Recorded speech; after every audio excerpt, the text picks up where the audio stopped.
Ações da Petrobras caindo mais de 16% só nos últimos 30 dias e começou a surgir muito para mim a pergunta, poxa Vinícius, será que investir na Petrobras agora é uma grande oportunidade frente a essa queda que a gente está vendo aí?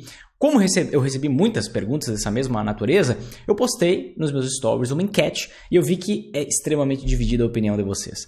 Metade aproximadamente diz que é uma grande oportunidade, a outra metade diz que acha que não é uma grande oportunidade, então eu decidi fazer um vídeo para te explicar isso. Por quê? A Petrobras é uma empresa que ela aumentou muito, está com lucro recorde atrás de recorde, distribuindo dividendo pra caramba, e aí surge essa vontade em muita gente de investir para também ganhar o seu quinhão, para também não ficar de fora da festa. Mas nesse vídeo eu vou analisar para você e te mostrar se na minha visão, na minha concepção, faz sentido, é uma oportunidade investir em Petrobras agora, aproveitando esse momento pontual, ou se não, se na verdade não faz sentido, talvez existam até outros investimentos melhores do que Petrobras nesse momento.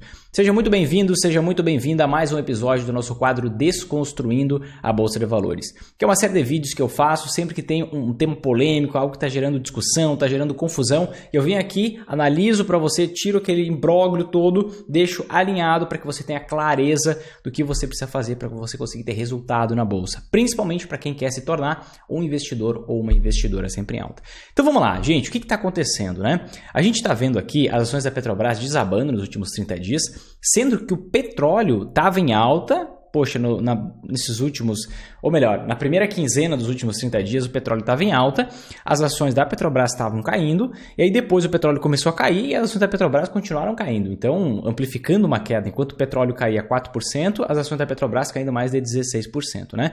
E junto a tudo que estava acontecendo aqui, basicamente a gente teve várias surpresas nos últimos dias, tá? A gente teve um aumento nos combustíveis, tá? Um aumento de 5% na gasolina, um aumento de 14% no diesel, e fruto disso pareceria, em primeira instância, uma notícia positiva para a Petrobras, porque ela passaria a lucrar mais em tese, basicamente porque ela está cobrando um preço maior pelo produto vendido, que já estava com uma defasagem muito grande no mercado internacional. Eu sei que é ruim, mas a gente não pode negar. Continua com uma defasagem muito grande o preço da gasolina no mercado internacional e o preço no Brasil, mesmo com esse aumento aqui, por exemplo. Mas por conta desse aumento, como o lucro da Petrobras está muito grande, cada vez maior, pessoas começam a se mexer no Congresso e defendendo maior taxação nos lucros da empresa, nos lucros da Petrobras.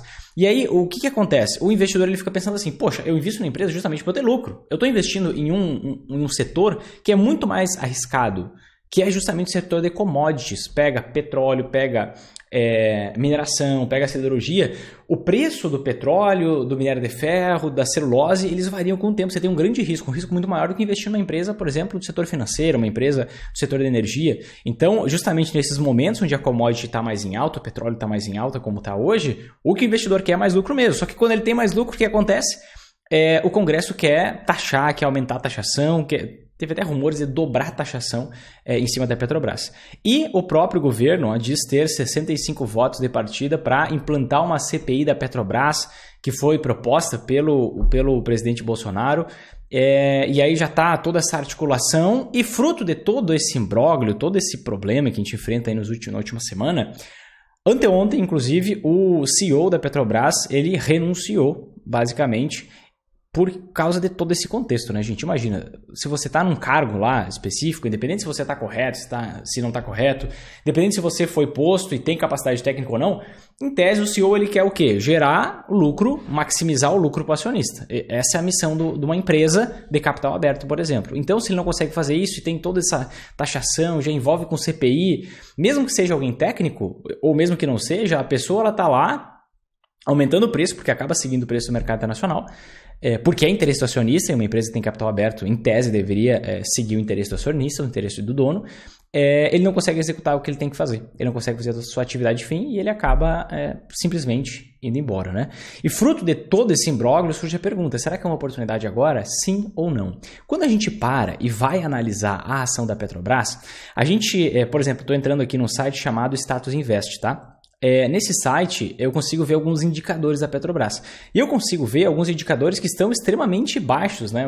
Por exemplo, indicadores de preço que a gente pode ver, né? Para tentar medir o preço como que está o preço da ação em relação aos resultados que a empresa gera, em relação ao lucro que a empresa gera. E a gente vê aqui que está num patamar de preço bastante defasado. Aqui é a comparação do preço com quanto vale o patrimônio da Petrobras. Então, comparando o preço de todas as ações da Petrobras da Bolsa hoje com o quanto vale o patrimônio dela, efetivamente, o que acontece? Ela está sendo negociada com desconto de 18%. Ou seja, se o patrimônio todo dela hoje valesse, por exemplo, R$1 bilhão, ela estava sendo negociada por 820 milhões. Então, você paga menos do que aquilo vale para investir nessa ação.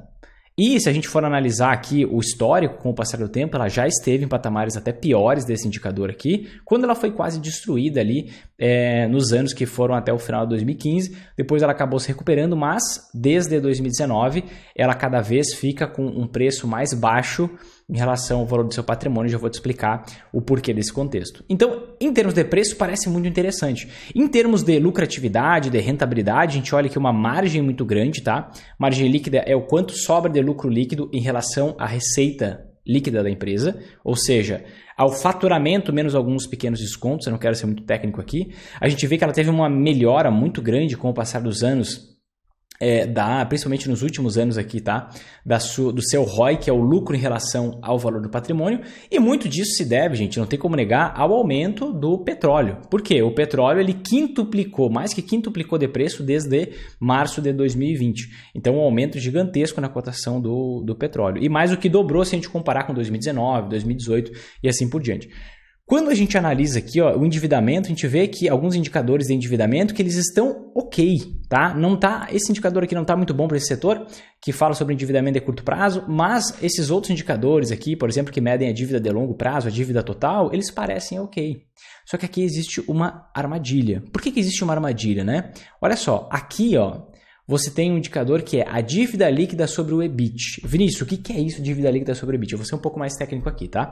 Dívida líquida deixa eu descer aqui para te mostrar, a dívida total da empresa, que é a dívida bruta, tá? Menos o quanto dinheiro ela tem em caixa. Então, o que sobra efetivamente de dívida se a empresa pegar tudo que ela tem em caixa e amortizar a parte da dívida dela? É justamente a dívida líquida, tá? Então, essa dívida líquida, em relação ao EBIT, o que é o EBIT? É a parte do lucro da empresa que vem da operação do negócio, ou seja, da parte ligada ao petróleo. Então, a Petrobras, por exemplo, ela pode ter uma parte do lucro que venha da operação dela, que venha do petróleo. Outra parte do lucro, ela pode pegar aqueles 87 bilhões que ela tem em caixa ali e ela pode investir no investimento de renda fixa, um dinheiro que está em caixa ali, um capital de giro, e ela pode ter um resultado financeiro vindo dali. Ela pode fazer uma venda de um ativo que ela tenha para uma outra empresa e ter um lucro com isso. Então, pode vir de vários lugares. Mas o melhor é eu comparar a dívida da empresa com o lucro que vem da operação dela, da atividade fim dela, porque aí eu encontro o lucro que é recorrente, o lucro que vem da atividade dela. Aí eu consigo ter uma confiança maior. Quando eu vejo esse indicador, está extremamente baixo, né? Ela não tem nem o quanto ela gera em um ano de lucros só que vem da operação, só da parte que vem da operação, ela tem menos do que isso de dívida líquida. Só que, se a gente olhar a dinâmica com o passar dos anos desse indicador, a gente vê que, por exemplo, em 2016, esse indicador estava em 20, muito diferente do 0,78 que a gente vê hoje. Até 2020, esse indicador estava na faixa de 4, chegou a 6 e agora está num patamar de preço num patamar muito mais baixo. E a grande questão é, por que agora está num patamar muito mais baixo nos últimos 2 anos esse indicador, que parece ser uma empresa que tem um endividamento ok, sendo que nos outros anos estava muito mais alto? Por conta da cotação do petróleo. Se a gente for olhar aqui, por exemplo, basicamente o que você está vendo aqui? É o gráfico do preço do petróleo no mercado internacional, tá? E basicamente a gente vê que aqui, em 2020, em março de 2020, o barril do petróleo estava em $20 aproximadamente. Sendo que agora em 2022, o barril do petróleo chegou a quase $120, tá? Ele chegou a bater lá, voltou e agora está na faixa ali de $105 nesse exato momento. E basicamente o que a gente consegue ver? Que, quintuplicou a cotação do petróleo com o passar do tempo. A gente consegue ver naturalmente que a gasolina aumentou muito no Brasil, que o diesel aumentou muito no Brasil. Então, basicamente, a empresa ela consegue ter um lucro que vem da operação muito maior, certo? E aí distorce aquele indicador que eu te mostrei, que é o dívida líquida sobre o EBIT. Se ela consegue consegue manter os seus custos de produção ou aumentar um pouquinho, vender por um preço muito maior, a gasolina, o diesel, o próprio petróleo em si, o que acontece? ela consegue ter um lucro muito maior. Só que assim como nesse momento está subindo a cotação do petróleo, vão existir momentos que a cotação do petróleo vai desabar. E o grande problema da Petrobras é esse, ela está com nível de endividamento saudável para o patamar atual do petróleo. Só que o patamar atual do preço do petróleo é um patamar muito próximo das máximas que ele já teve na sua história, que foi $140 o barril no auge da crise, no auge da bolha, na verdade, imobiliária dos Estados Unidos. Então, tirando esse patamar de estouro de bolha, está no patamar máximo da sua história, tá? E aqui que é o grande problema. Quando está no patamar máximo da sua história, é muito fácil ter um indicador de endividamento em relação à rentabilidade da empresa baixo. E agora? Quando o petróleo cair? Porque ele vai. Você pode ver que as commodities têm um comportamento de reversão à média. Elas sobem, caem e vão oscilando dentro de uma determinada banda. É por conta desse risco que a gente vê o quê? Que enquanto nessa linha preta você vê o petróleo se valorizando mais de 500%, mais que quintuplicando o seu preço, tá? Que é o gráfico basicamente dessa parte aqui, eu trouxe para cá para ficar mais claro. A gente vê as ações da Petrobras subindo apenas 155%. Enquanto uma coisa sobe 500%, a outra sobe apenas 155%. Poxa, Vinícius, por que isso acontece? Um é pela imprevisibilidade do preço do petróleo, por causa dessa questão do endividamento, e um outro é um fator que é muito negativo na minha visão.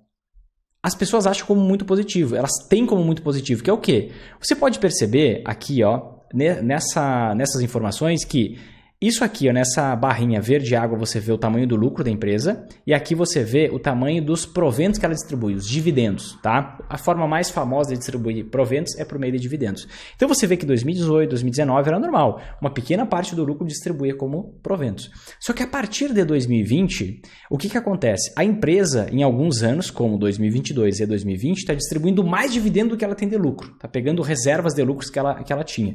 Em 2021, quando não distribuiu mais dividendos do que a empresa deu de lucro, distribuiu quase lá, apenas 6 bilhões a menos. Então, o que a empresa está fazendo? Ou melhor, querendo ou não, o governo está fazendo, porque ele é o acionista majoritário. Ao invés de pegar todo esse lucro aqui e estar diminuindo, cadê a dívida? E está diminuindo essa dívida gigantesca que ela ainda tem, 189 bilhões, o que a empresa está fazendo? Está distribuindo todo esse caminhão de dinheiro para o acionista, de forma que na próxima crise do petróleo, quando o petróleo cair para caramba, a empresa muito provavelmente vai ficar à beira da falência de novo. Então, basicamente, a gente tem aqui uma espécie, quando está falando de Petrobras, uma espécie de parasita e hospedeiro. Quando a empresa dá um resultado, dá muito bom, quando poderia deixar ela redondinha, diminuir o endividamento, diminuir o risco dela para a posteridade, o que realmente quer um investidor de verdade, o que a empresa faz? Distribui dividendo a roda para os acionistas, aí ficam os parasitas, lá, os sanguessugas, chupando o seu dividendo e depois deixa que a empresa vá se ferrar. Os grandes investidores, os investidores de verdade, que analisam de forma precisa e não de forma superficial, não, está distribuindo dividendo, vamos aproveitar, vamos participar da festa, eles não entram nesse negócio. Basicamente, por conta de que existe um risco muito grande de que na próxima crise do petróleo, essa empresa volte a ter um endividamento muito alto, pode passar a dar prejuízo ao invés de dar lucro, como já aconteceu na história aqui da Petrobras. Você pode ver anos aqui em que ela deu inclusive prejuízo, até por manobras do governo e tudo mais. Mas ela não resolve esse problema do endividamento. Então, por conta disso, é normal que exista uma desconfiança e a Petrobras se valorize muito menos. Mesmo distribuindo bastante dividendo, se você considerar aqui, não vai chegar na cotação do petróleo, não vai chegar, na valorização do petróleo.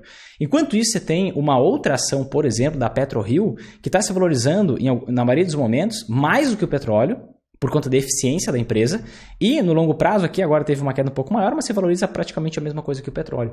Então, se você quer investir em petróleo, com essa tese do petróleo, eu vejo muito mais sentido você pegar e investir, por exemplo, nas ações da PetroRio, uma empresa muito menor que a Petrobras, tá? Olha aqui, o patrimônio dessa empresa é 7 bilhões. O patrimônio da Petrobras é 434 bilhões. Então, uma empresa menor, com potencial de crescimento muito maior, uma empresa que não tem dívida, tem mais dinheiro em caixa do que dívida, ou seja, tem uma dívida líquida negativa, extremamente segura, mesmo para períodos em que o petróleo vai estar numa cotação baixa. Não tem esse caminhão de dívida aqui, não tem sanguessuga só sugando ali, o parasita sugando o lucro do hospedeiro, não é usado como cabide político. E aqui no Brasil, tá? Não quero que você ache, não, tá fazendo apologia política. Gente, Todos os governos usam a Petrobras como cabide político. Todos, direita, esquerda, centro, nordeste, sul, qualquer direção que você quiser pegar de orientação política. Então, eu não gosto da Petrobras, não acredito que é uma oportunidade de investir em Petrobras agora. Vejo muito mais como uma aposta ou como uma tese de aposta e jogatina do que como uma tese de investimento de fato, por conta de ser um cabide político, de ser usada como hospedeiro para parasitas ficarem lá, sugando o que pode da empresa, depois jogam ao léu e vamos ver o que dá, vamos ver se isso explode ou não. Vejo muito mais sentido, se você quiser investir com base no petróleo, que é um pouco mais arriscado, pelo ponto de vista que está nas suas cotações máximas históricas, faz sentido, pode fazer sentido você ter uma exposição até com proteção a esse avanço do conflito da Rússia com o restante do mundo. Pode fazer sentido mais como viés de proteção do que de agressividade para ter uma maior rentabilidade, na minha visão. Mas se você quiser se expor, eu, no seu lugar, você que toma a sua decisão final, mas eu, no seu lugar, iria por meio da PetroRio e não por meio da Petrobras. Tá bom? Se esse vídeo fez sentido para você, se te ajudou de verdade, se, poxa, fez você ter mais clareza de todo esse contexto da Petrobras, se vale a pena, se não vale, clique embaixo em curtir, gostei, like, coraçãozinho, te inscreve no canal, compartilha com mais pessoas, não deixe essa mensagem morrer aqui, tá? E aproveita e manda para mim nos comentários se você está investindo na Petrobras, vai investir ou não, que eu quero saber se depois de tudo isso você ainda assim vai investir. Tá tudo bem, a decisão final sempre é sua, tá bom? É isso, te vejo no próximo vídeo, um forte abraço e até mais.